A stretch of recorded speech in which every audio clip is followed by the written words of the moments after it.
Olá, meu nome é Felipe e vou contar aqui um caso que aconteceu comigo e com meu primo Anderson quando éramos adolescentes. Observo que a história que vou contar é verídica, tudo aconteceu conforme será relatado.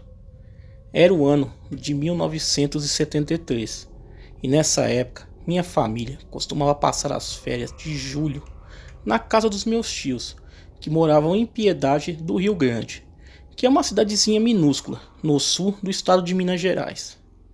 Meus tios tinham uma bela chácara nesse local, onde nós nos divertíamos muito quando íamos para lá, pois existiram muitas matas para serem exploradas, lagos, cavalos e muita diversão.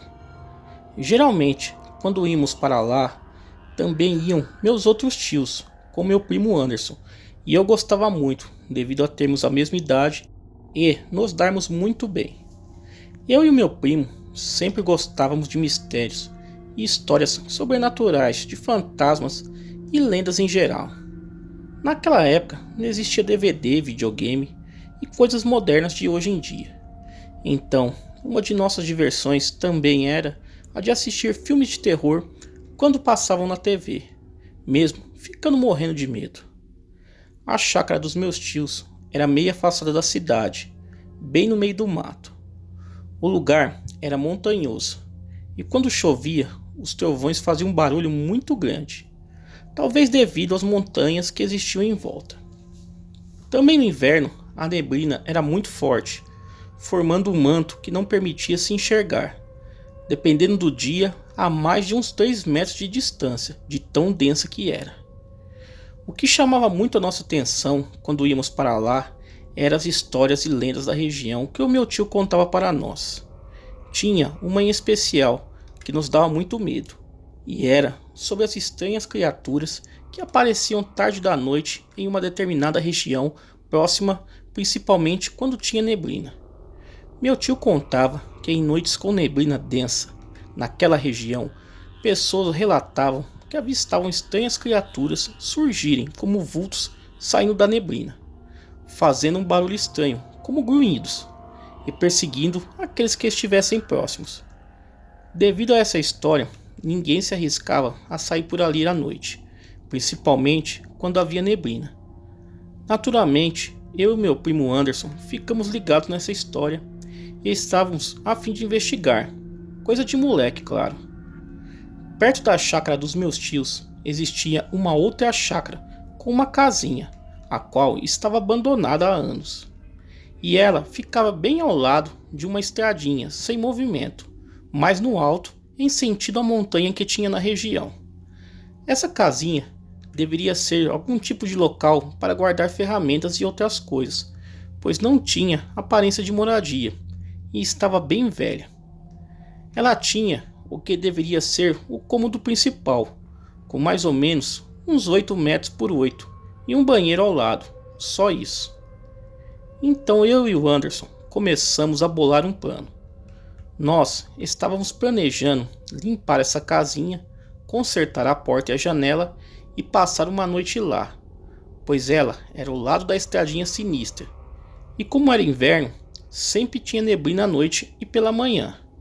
Seria o local para investigar a lenda das aparições que surgiam com a neblina. Nós poderíamos ficar lá, trancados, e observar o que acontecia pela fresta da janela.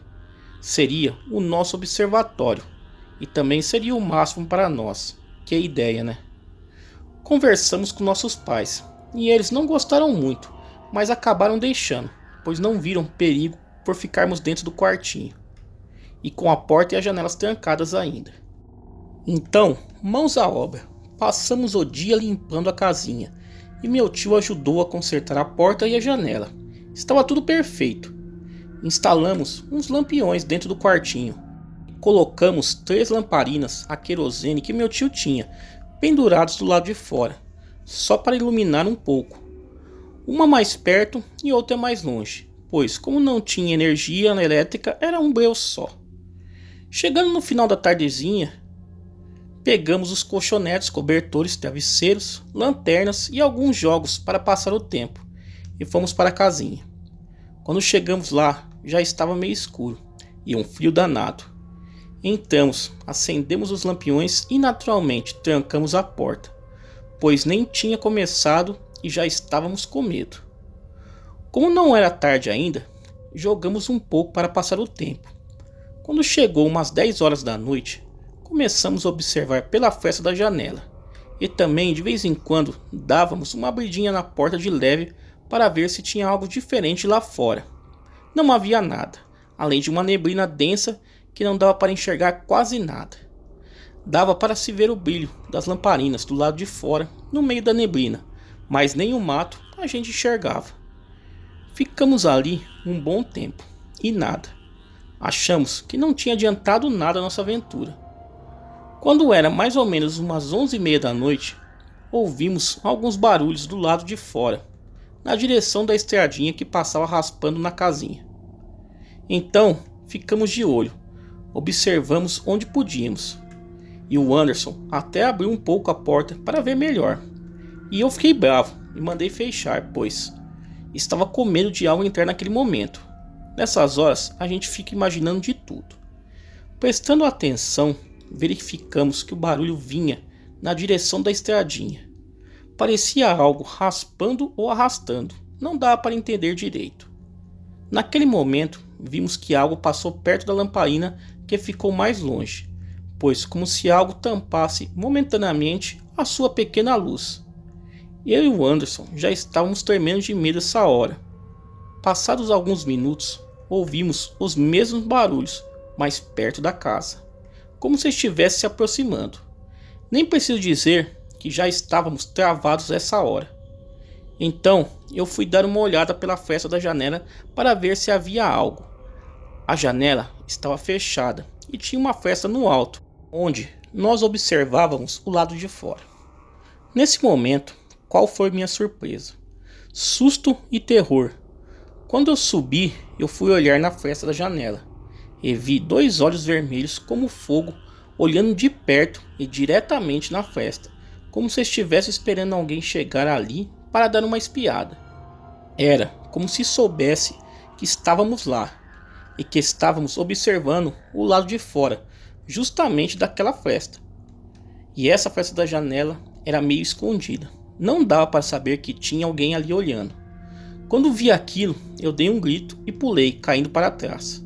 O Anderson perguntou o que foi e eu contei o que eu havia visto e ele ficou apavorado. Nós não sabíamos o que fazer e foi quando, para piorar, algo começou a dar murros nas portas, tipo forçando para entrar. Nisso, o Anderson começou a chorar e eu também. Ficamos desesperados. Ainda bem que meu tio tinha colocado uma tranca reforçada por dentro para se travar a porta. Seja lá o que tinha lá fora, batia com tanta força na porta que saía até poeira da parede. Pensávamos que aquilo iria derrubar a porta. Nós estávamos desesperados lá dentro. Não havia por onde fugir. Se saíssemos pela janela, não sabíamos o que nos esperaria lá fora. Então o que restou foi ficar ali e rezar. Aquelas batidas na porta duraram alguns minutos e em seguida pararam. Em seguida começou a janela, mesmo ela sendo mais alta. Ficamos ali, naquela cena de horror, chorando os dois. Depois de algum tempo, as batidas pararam e escutamos o barulho de arrastar se afastando e veio o silêncio. Ficamos ali, aguardando, e depois de um tempo eu, com muito medo, dei mais uma olhada pela fresta da janela, e graças a Deus não havia mais nada lá. Ficamos atentos para ver se aquilo voltaria, mas graças a Deus isso não aconteceu. Foi ficando mais tarde, e eu não sei que horas eram. Acabamos pegando no sono. Quando chegou de manhã, demos uma olhada, e devagarinho abrimos a porta e saímos sorrateiros para observar. Não havia nada de anormal. Então arrumamos nossas coisas e saímos praticamente correndo de lá para voltar à chácara dos meus tios. Chegando lá, contamos o que tinha acontecido e todos ficaram espantados, meio que não acreditando. Então meus tios resolveram ir conosco lá na casinha para ver se achavam alguma marca ou pista do que poderia ter acontecido. Chegando lá, todos começaram a procurar algo estranho. E foi quando meu tio observou perto da janela, onde havia barro, umas marcas de pisadas estranhas, como se algum tipo de animal tivesse pisado ali. Pareciam marcas de pé de lagarto, com aquelas patas que têm uma membrana entre os dedos, e eram bem grandes, mais ou menos do tamanho de pés humanos. Meus tios se espantaram e ficaram assustados, pois não conheciam aquele tipo de pegada e nunca tinham visto algo igual. Também na porta e na janela havia marcas que algo havia dado socos ou batidas. Pena que não tiramos fotos para mostrar, pois naquela época não existia a facilidade de tirar fotografia que nem tem nos dias de hoje. Quando todos viram aquelas pegadas, ficaram espantados e acabaram acreditando na gente. Nós, até os dias de hoje, não sabemos o que eram aquelas coisas que surgiram à noite, e sabiam exatamente onde estávamos e onde estávamos observando. E também não sabemos se foi a neblina que trouxe aquelas coisas e nem o que elas queriam. Mas é melhor nem saber, pois o preço poderia ter sido alto. Obrigado, boa noite. Tá aí, galera, relato sensacional enviado ao canal. Galera, se gostaram, se inscrevam no canal, deixem aquele like aí para ajudar o canal.